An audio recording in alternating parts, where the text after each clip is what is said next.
Excellence, Monsieur le Président Cyril Ramaphosa, Président de la République d'Afrique du Sud, Monsieur Gwede Mantashe, Ministre des Mines et Énergie de la République d'Afrique du Sud, Mesdames et Messieurs les ministres, Monsieur France Baleni, Président des Assises Invest in Africa Indaba Mining, Mesdames et Messieurs les décideurs et investisseurs du secteur minier, distingués invités, en vos titres et qualités respectifs. C'est avec une gravité ressentie et une émotion profonde que je m'adresse à vous en cette journée solennelle, marquant l'ouverture de la 31e édition du forum Investing in African Mining Indaba.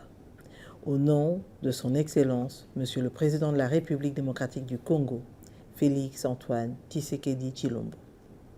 En ce moment où je m'adresse à vous, les cris de détresse résonnent à travers mon pays, portés par une douleur indicible. La République démocratique du Congo, notre patrie, est de nouveau frappée par une guerre inhumaine et lâche, orchestrée par la barbarie du régime rwandais actuel. Cette guerre, alimentée par des intérêts étrangers, a dévasté des milliers de victimes innocentes, laissant derrière elle une traînée de souffrance et de désespoir parmi nos populations. En raison de cette barbarie, nous pleurons nos enfants, nos femmes, nos hommes, nous pleurons nos soldats, ces héros tombés pour défendre ce qui leur est cher, notre patrie. Nous pleurons ceux qui, dans cette lutte insensée, n'ont pas eu la chance de voir réaliser leur destin. Nos cœurs se serrent face à l'horreur des crimes contre l'humanité commis sur notre sol, les viols de nos mères, de nos filles, de nos enfants, ces actes innommables, les tortures et l'exploitation des plus vulnérables, ces pratiques ignobles utilisées comme armes de guerre par le Rwanda et ses supplétifs du M23. Face à cette tragédie, ma première pensée va aux victimes, à celles et ceux qui ont perdu la vie, à nos militaires et aux vaillants soldats de la paix morts pour défendre les valeurs universelles, notamment les soldats sud-africains injustement arrachés à la vie et qui ne reverront plus jamais leur famille. Il est donc impératif que les crimes, les atrocités et les souffrances imposées à notre population par le Rwanda cessent et soient condamnés. Il est temps que la paix, la justice et la dignité l'emportent sur la barbarie. Quelle est l'origine de ces crimes perpétrés sur notre sol? Nos richesses minières, exploitées de manière illégale par certains pour financer la violence et alimenter les conflits, servant ainsi au commerce des minerais de sang. Alors qu'aujourd'hui, je suis invité à prendre la parole devant votre tribune pour défendre la pérennisation de l'exploitation minière africaine dans notre contexte actuel, je ne peux taire l'horreur que subissent nos populations. Au-delà de ce paradoxe, c'est dans un esprit de partenariat et de collaboration essentiel pour le développement durable de notre continent et de notre industrie minière que je souhaite exprimer notre profonde gratitude à la République sud-africaine. Excellence, Monsieur Ramaphosa, Président de la République d'Afrique du Sud, au nom de la République démocratique du Congo et de son président, je vous remercie pour votre soutien offert dans ces moments douloureux de notre histoire. Votre engagement aux côtés de mon pays, dans le cadre de la mission de la Communauté de développement d'Afrique australe, la SAMI-DRC, est un soutien crucial à la préservation de notre intégrité territoriale et de notre souveraineté.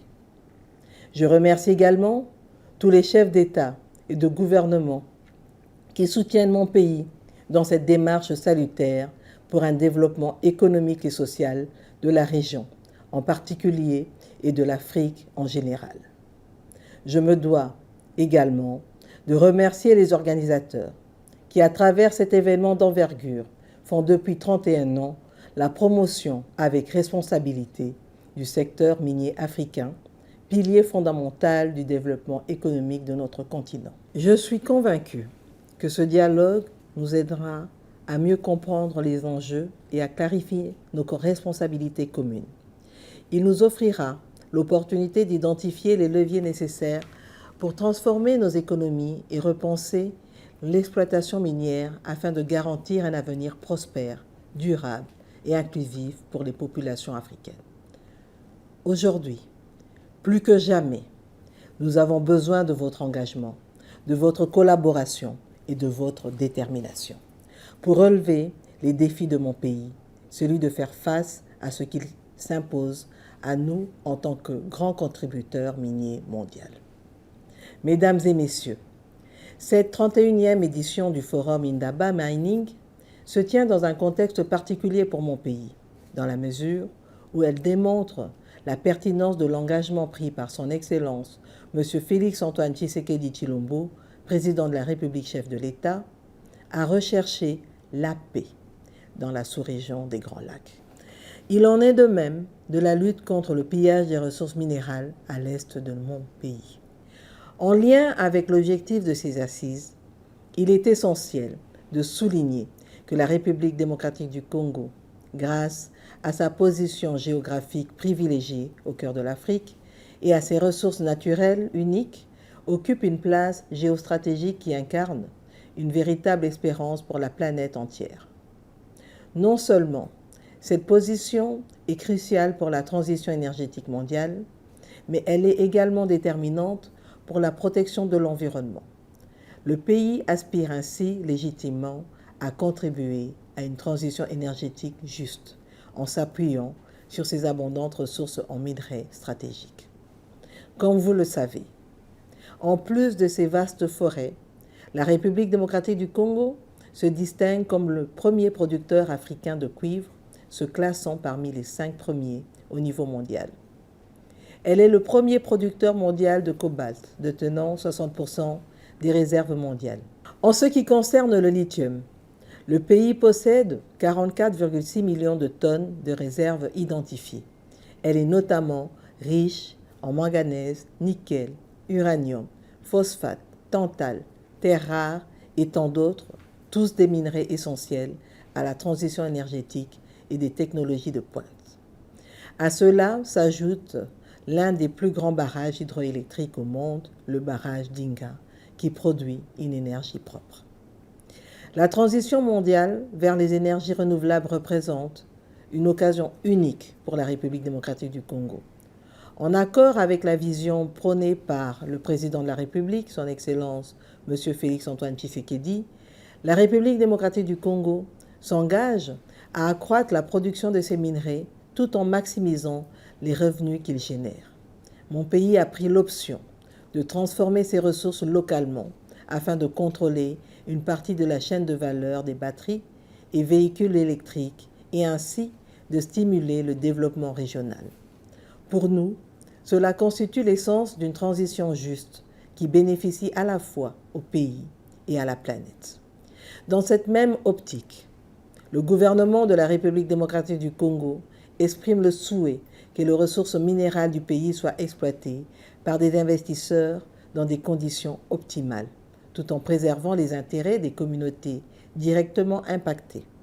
Il est essentiel de souligner que la République démocratique du Congo a assoupli ses exigences fiscales, prenant en considération l'équilibre du régime fiscal, douanier et de change.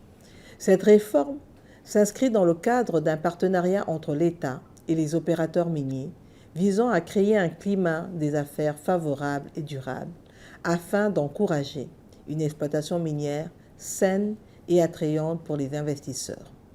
Les textes légaux et réglementaires régissant le secteur minier congolais intègrent des obligations environnementales et sociétales que les entreprises minières doivent respecter au bénéfice des communautés affectées par les projets miniers. Mesdames et messieurs, sans une traçabilité rigoureuse, il ne peut y avoir de véritable développement minier.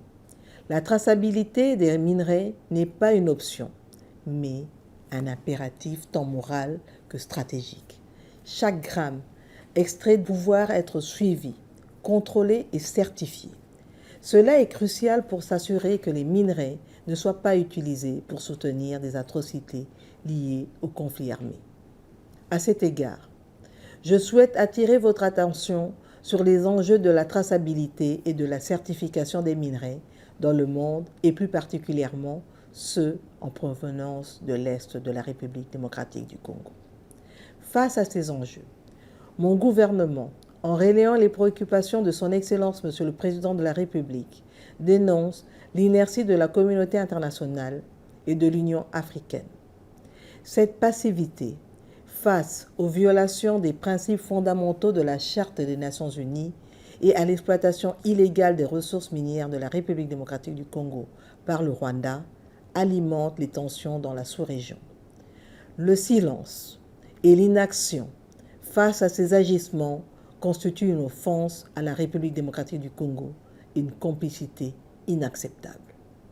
Je tiens à rassurer les parties prenantes au niveau mondial de notre détermination à préserver l'intégrité territoriale de la République démocratique du Congo et à offrir un environnement d'investissement propice. Nous sommes engagés dans une approche gagnant-gagnant, valorisant nos minerais critiques tout en assurant un accès équitable dans un contexte géostratégique complexe. Mesdames et messieurs, nous avons entre nos mains l'opportunité unique d'écrire une nouvelle page de l'histoire minière africaine, où nos ressources naturelles seront les vecteurs du développement humain pour un avenir continental plus radieux.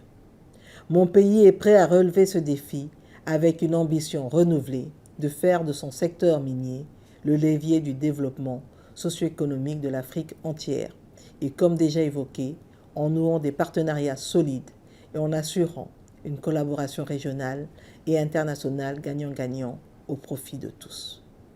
Mesdames et messieurs, la pérennisation de l'exploitation minière est une responsabilité mondiale.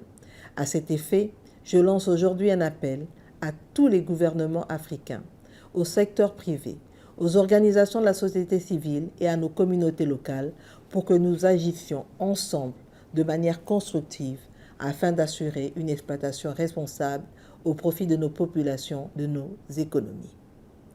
Mesdames et messieurs, je vous invite tous à visiter notre stand à Indaba.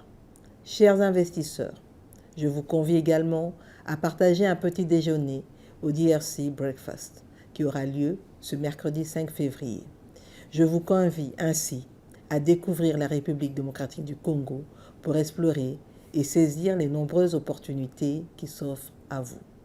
Ensemble, faisons de l'exploitation minière un levier de développement durable et non un fardeau pour les générations à venir. Je souhaite un plein succès à l'édition 2025 du forum Invest in African Indaba Mining. Vive la solidarité, vive la paix, vive la République sud-africaine, vive la République démocratique du Congo et vive l'Afrique.